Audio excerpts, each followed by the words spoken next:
Welcome to Books versus Movies, the podcast where I set out to answer the age-old question, is the book really always better than the movie? I'm Yuvia, an actress and a book lover based out of New York City, and in today's special episode of Book versus mini-series, we will be talking about You Should Have Known by Jean Hanff Korelitz and its 2020 adaptation, The Undoing, starring Nicole Kidman and Hugh Grant. All right. Hi, everybody. It's me, and as you can probably tell from my voice, I am at the tail end of a cold. So, just sound a little congested, but, at least I'm getting at the end of it, and it was not that bad. I was able, the nice thing about my job is that I can just pivot to work from home, which I usually tend to do. I have my sick days. I can use my sick days, and I'm not opposed to using my sick days, but I don't know. I don't mind working from home. It gives me something to do. I do tend to get bored if I have to be stuck indoors all day. So at least, the work will keep me distracted. But anyway, if you hear the sound of jingle jangles in the back room, in the background, that is just Voldemort. So for those of you that don't know me personally, Voldemort is my adorable 4-pound Chihuahua who we just reunited with after a year. He had to live with my parents for all of last year and part of this year. Not all of last year. We just reunited with him after a year. So he's been with my parents this past year. I'm not going to get into the details as to why. The point is that he has a collar that is really loud. So if you hear him moving around, you're definitely going to hear that jingle jangle. All right. Anyway, let's get started. So You Should Have Known by Jean Hanff Korelitz was first published in 2014, and it follows Grace Reinhardt Sachs, who is a therapist. She is married to one of the most successful pediatric oncologists in New York City. They have a son. It looks like they have the perfect family. She is in the process of, they're getting ready to release her book, You Should Have Known, in which she basically tells women, you should have known if you married the wrong person or if you dated the wrong person because the red flags were there at the beginning and you just chose to ignore them. That's basically what her book's about. But right before her book is set to be published, there's a violent death. Her husband goes missing, and Grace starts to realize that maybe her family isn't as perfect as she thought. So now Grace has to go about fixing her life and unraveling the things that she thought she knew. The Undoing is the 2020 miniseries adaptation of this book, starring Nicole Kidman and Hugh Grant. This series is currently streaming on HBO Max, and this is a, mystery thriller that follows a wealthy New York therapist played by Nicole Kidman as she and her family find themselves involved with a murder case. So, since this is a mystery / thriller, spoiler alert, yes, as always, I have to give the spoiler alert a little bit sooner than usual since it is a mystery, and anything I say could possibly give away the ending. So if you do not want to know the ending of this book, of this TV series, then, maybe skip this episode because there is just really no way to get around spoiling this in any shape, way, or form, and then come back once you have either read the book or seen the TV series. So yeah, that being said, let's go ahead and get started. So there are quite a few differences in the TV adaptation. I will say the first few chapters are pretty much faithfully adapted. And then when the body is discovered, that's when all the changes happen and the miniseries is completely different from the book. So this one was a lot of fun to analyze. And I think it's because of how different it is. And And yeah, usually if it's that different, I tend to be bothered. I'm definitely like an adaptation purist. I want my adaptation to be as faithful to the story as possible, but it didn't bother me in this instance. So let's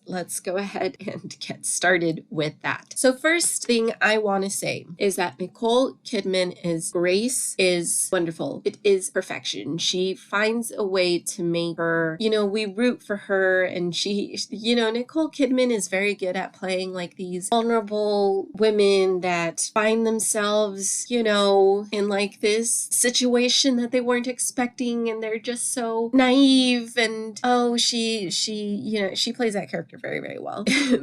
I'm not insulting Nicole Kidman in any shape, way, or form. I'm just saying that she's very good at playing that, and it serves this story very well, because Grace in the book is so unlikable. Like I did not like this woman. I did not like this woman. So to watch, I watched the adaptation before I read the book, and so when I read the book, I was like, oh gosh, who is this person? I'm so glad they changed that. So yeah, Grace in the mini series is completely different than Grace in the book. And like one thing that really, really bothered me about book Grace is that she's a therapist, right? So, I mean, I've never gone to therapy, but it is my understanding of the therapy, the purpose of therapy is that it's supposed to be, a safe kind of neutral place in which your therapist is not supposed to judge you. She or they are, I'm not saying that they can't give you advice or maybe shine a mirror on you if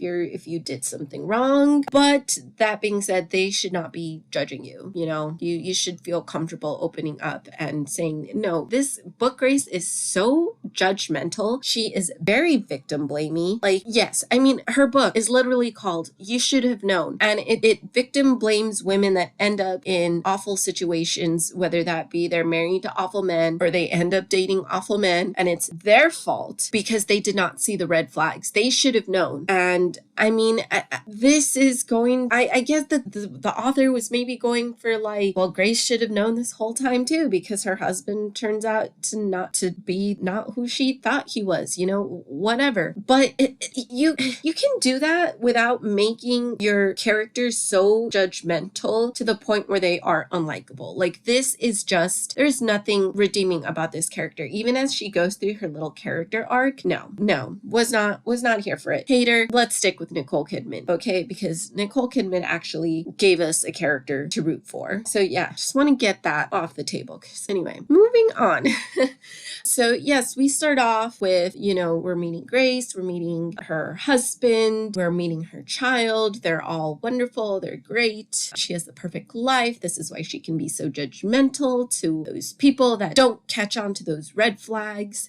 She just really annoys me. Anyway, yes. And then she ends up meeting so Grace is part of a parents group that, from her son's rich private school, and they're in charge of, coming up with the events, the fundraisers, all that stuff, like a PTA, except it's not a PTA. It's just like a parents group, and they organize everything, and there's no teachers involved. It's just the parents. Anyway, there is a new member. There's a new mom that joins the group. In the book, she is named Malaga, and in the TV series she is named Elena. Yes, so I'm not I can imagine why they ended up changing the name. I don't know. I think just probably because Elena just sounds prettier than Malaga. But anyway, yes, so Malaga shows up. She has her baby with her. Her baby is named Elena in the book, and in the TV show, the baby's name is Teresa. So yeah, they ended up giving the baby's name to the mom in the TV series and then changed the baby's name to Teresa. I don't know why they couldn't just keep the baby as named Elena, and then if they wanted to change Malaga's name, why they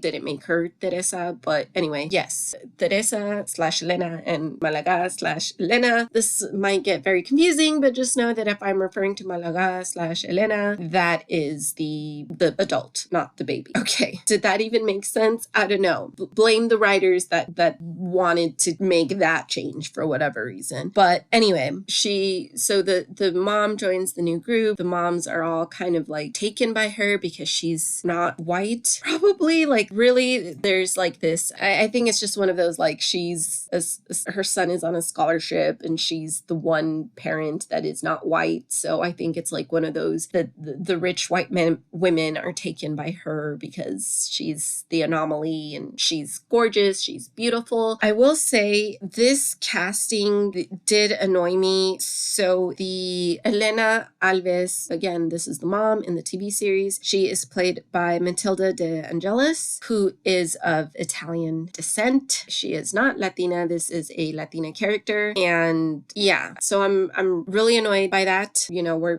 okay. Yes, I feel very strongly that a Latina character should be played by a Latina. And yes, and especially because like the way she is described in the book, she's still beautiful, but she is not like Matilda is very much, you know, stereotypical European beauty. And Malaga in the book is described like the way she is described. I imagine more of like a Justina Machado, like that kind of body type, that kind of those kind of facial features, like that's more of who I imagined when I was reading the book. So yeah, so I was very, very miffed by this casting. Again, I hadn't read the book at this point, so I didn't have an image in my head of who should play this casting, but I did know that I did not agree with the fact that they cast an Italian actress in that role. But anyway, so yeah, so she should be more of like, if you know what Justina Machado looks like, that's kind of how she's described in the book. So, and I think Justina Machado's pretty. I still think she's a very beautiful woman, but she is not like stereotypical, you know, European beauty. And yeah, and so I really wish they had gone for more of that type, because all the men in the TV show and the book are kind of, again, maybe because she's the anomaly, she is the one character that isn't white, everyone is very taken by her. The women are kind of like very intrigued by her and the men all have crushes on her. So I would have loved to see someone that looks like Justina Machado be the object of desire in the TV series, as opposed to, you know, what we usually see on TV anyway. So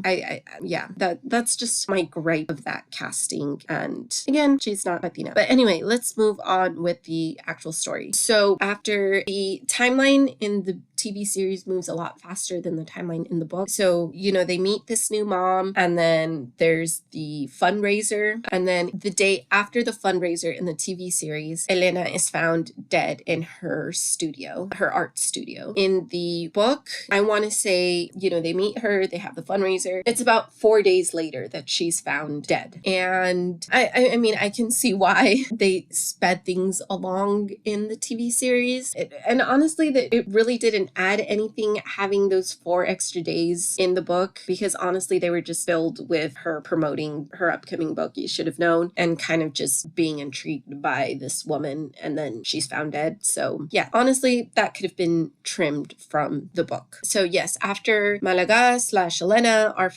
is found dead, Jonathan, who is Grace's husband, goes missing. So in the TV series, in the miniseries, Jonathan leaves the fundraiser early because he gets a call that one of his patients needs to go attend to one of his patients again. He's a pediatric oncologist. And then she goes home by herself, and then her husband comes back in the middle of the night and hugs her, and it's very much implied that the child that he was caring for died. And so she comforts him, they fall asleep. In the morning he's not in bed anymore, and then when she turns on the news, that's when she finds out that Elena has been killed. In this one, it's pretty much immediate. In the book, it's pretty much immediate. As soon as there is no like her husband leaving to go care for a patient, he goes missing right away. To clarify, we don't know that he's missing at this point. When she wakes up and he's not in bed with her, she assumes it's because he went to a conference in Ohio that he told her he was going to. So she doesn't wake up and is like, oh, he's missing. In the book, the same thing, except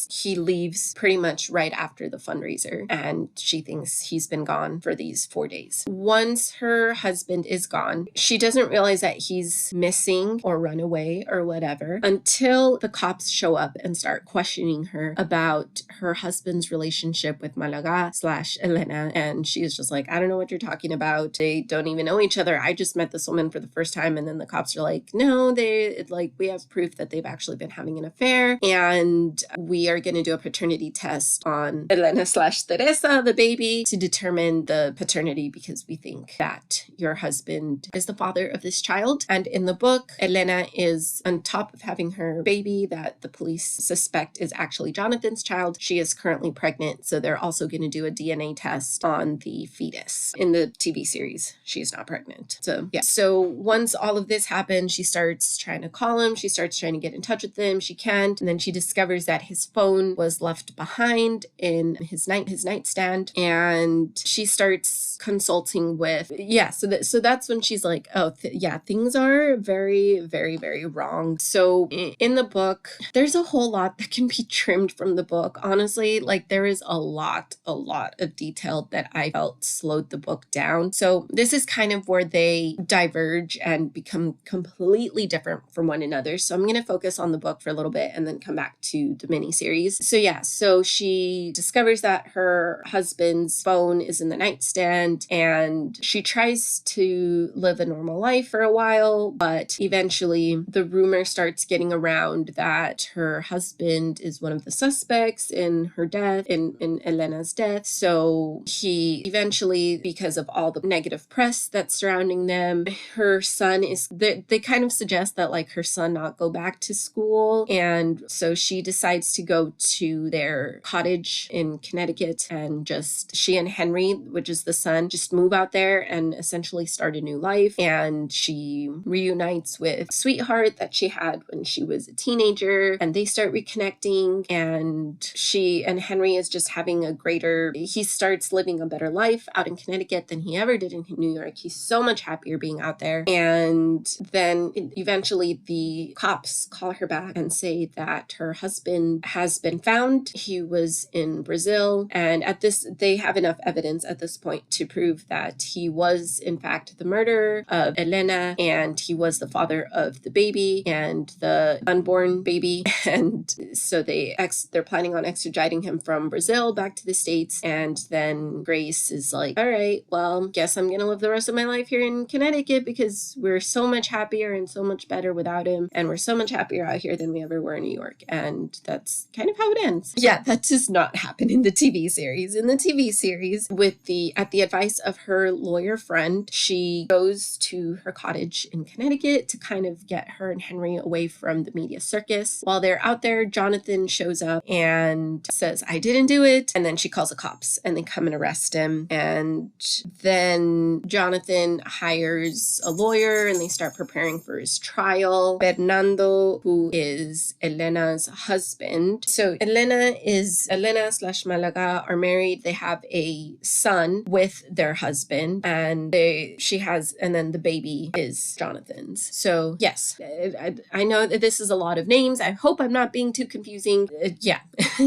But anyway, yes. So Fernando in the book, after he discovers that the baby is not his, takes his son and moves back to Colombia with him, and they move back to Colombia, and that's it. The baby stays behind in New York City because he wants nothing to do with that child. In the TV series, Fernando, even though he is aware that the baby is not his, he tries to care for her and love her as his own in memory of his wife. Yeah. So how did Malaga/Elena even meet Jonathan in the first place? Well, through the son. Her son was treated by Jonathan in the hospital, and that is when the affair started. This ends up costing Jonathan his job, and in the book, Grace goes to the hospital to kind of get some answers, and this guy that's like her husband's rival is, basically tells her everything and is like, look, your husband hasn't worked here for several months, and I don't know what to tell you. This is why he was having an affair with the patient. We gave him a warning. He did not end the affair, so he hasn't worked work here for months. In the TV series, Grace also goes to the hospital, but one of the doctors she tries talking to is like, I can't, like, she asks him about Jonathan, and he's like, what are you talking about? Jonathan doesn't work here anymore. And she's like, what do you mean he doesn't work here anymore? And the doctor's like, wait, you seriously didn't know? And she's like, no. So then the doctor's like, oh, I honestly can't talk about this because this is like a legal issue, so bye. And then, so that's how she finds out that Jonathan doesn't work there. But anyway, those are kind of the same similarities that are in the book and in the movie, but I mean, in the miniseries. But yes, otherwise, the book has pretty much ended at this point. She moves to Connecticut and is happy. The miniseries continues, in which we see Jonathan preparing to go to trial. He goes to trial and he has everyone convinced that he's innocent because he's very charming. And then Grace finds the murder weapon in her son's violin case. Her son found the murder weapon and, wanting to protect his dad, hides the murder weapon. She finds it, and then that's when she's like, okay, my husband is the killer and I can't allow him to get away with this. So she ends up testifying. Like, she says that she's gonna go on she wants to give her testimony. She wants to go on trial in defense of her husband, and then she ends up betraying her husband while on the stand. And then he's found guilty. He steals a car, takes the son, and because the son is like, screw my mom, I love my dad, he goes with the dad willingly. It's like, dude, you found his murder weapon, you're old enough to know. But anyway, whatever. Sorry, Orlando and I have been having this conversation a lot because we've been seeing a lot of shows in which the teenager is just a really annoying teenager, in which he just rebels for no reason other than he has to rebel because he's a teenager. And Orlando's like, I really hate that trope. Can we stop with that trope? So yeah, looking back on this, it's like, yeah, I don't know why he would go with his father, knowing that his father committed the crime and he was also found guilty, but whatever. So yeah, he goes with his father, and then as his father's driving so they can go out of the country, they're headed towards Canada, I believe. The charm disappears because it's been revealed that he's actually a narcissistic villain. And so, which is something that kind of bothers me. We see this a lot, in which, and I don't know, I guess I can't necessarily blame the actors because you want to throw the audience off. But yeah, we see it so many times where like the actor's like so good at being a good guy, and then as soon as it's revealed he's a villain, he's like, just kidding, I was the villain this whole time. And he starts like kind of even going almost the top in their villainous portrayal. Yeah, I feel like Hugh Grant kind of fell into this trap too. So anyway, so he's like the narcissistic villain, and he's like talking to his son, and then his son starts getting creeped out by him, and his son's like, oh no, what am I doing in this car with my dad who's evil? It's like, yeah, bro, like you're old enough to know, you're not a little kid. So yeah, then the police end up finding out where the car is. They give chase and they end up stopping him, and they arrest him, and they rescue Henry, and that is how the miniseries ends. So yeah, vastly different from the book, where they just end up in Connecticut, where Grace and Henry end up in Connecticut and they live happily ever after, I guess. And then Grace realizes she's a judgmental POS, but Grace is the absolute worst.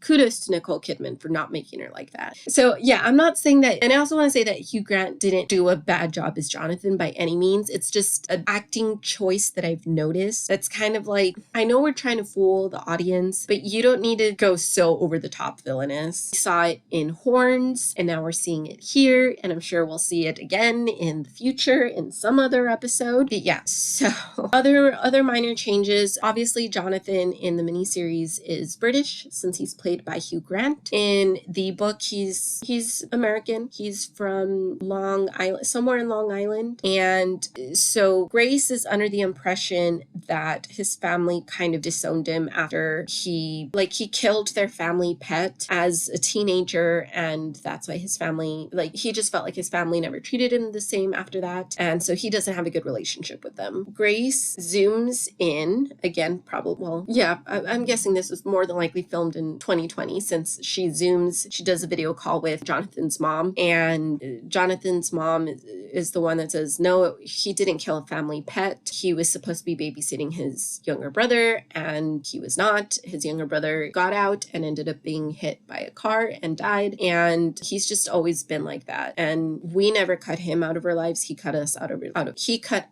his life, essentially. In the book, she has gone to her in-laws' house once while they were dating because she wanted to meet his family, and then Jonathan's brother went to the wedding, and then Jonathan has not had any contact with his family since. So Grace somehow finds her way back to her in-laws' house, and they come out and they talk to her, and they say basically the same thing. They had another brother that he was supposed to be watching. He didn't, got hit by a car and died, and they didn't cut him out of their lives. He cut them out of their lives. And like, she sent the wedding invitations to them, but then he was like, I don't want you there. So only the brother showed up. And even at the wedding, Jonathan was like, you need to leave because I don't want you here. So he left early. So Grace this whole time thinks that he has a horrible relationship with his family when he doesn't. I mean, he does, but it's his fault. It's not because of them. And in the book, it's actually discovered that they are the ones that take the baby, Elena, that was left behind by Fernando after he moved to Colombia with his son. They're the ones that take the baby in, and they decided to raise her. And yeah, so those are that's the main thing. Yeah. So my biggest complaint with the book is this is why the changes in the miniseries didn't bother me, is because the book itself is so long and so full of details that honestly, it's like, I don't need to know. You don't need to give me this many details about this. Like, I don't care about Grace's life in Connecticut. I'm sorry, but I don't. Like, I don't care that like things are happy, and like the main conflict comes from the fact that her son is happy. Like, obviously she wants her son to be happy, but she wants her son to continue playing violin, and he wants to try playing sports for once in his life. And yeah, like it's such a long book with so much detail, and yet nothing really happens. It's just kind of, yeah, just not a lot happens. So, I mean, we'll make it official, but I think you know what my vote goes toward. I rated the book 3 stars, and I rated the TV mini series 4 stars. So the winner is The Undoing. Yes, I do think The Undoing the adaptation is much better than the book in this case. The acting was great from Nicole Kidman and Hugh Grant on both their parts. We also have Donald Sutherland in there as her dad. The dad is in the book. I mean, I don't know. He's kind of, I didn't feel a need to mention him. Yeah, so the adaptation is just so much more interesting. I think you can definitely skip the book. Like I said, it is so long. It's 500 and something pages. And honestly, I feel like the author could have trimmed like 150 of that just by cutting out all the details that we don't need to know about. Like, it's just pages and pages and pages of things we don't like. I don't really care about I didn't really care about some of the things she was describing. I did not care. And yeah, I thought I was a lot more invested in the story of the miniseries. I think because, you know, the accusations are being thrown left and right, not only at Jonathan, but at Grace as well. Grace is suspected for a little bit in the book, and then a chapter later, they're like, no, we have no reason to suspect you. You're fine. Go move to Connecticut and be happy. Yeah. So I did not hate the book. It maybe sounds like I hated the book. I didn't hate the book. It was just okay. I just hated that there was just so much detail about things that didn't need to be detailed. Anyway, so in this case, sometimes I say, even though I prefer one or the other, you should still check them both out. In this case, I think it's okay to skip the book completely and just check out The Undoing. So that is it for this episode of Books versus Miniseries. Next episode, I will actually also be doing a book versus miniseries about The Plot Against America by Philip Roth, and it's also 2020 miniseries adaptation, The Plot Against America, also on HBO Max. See you next time.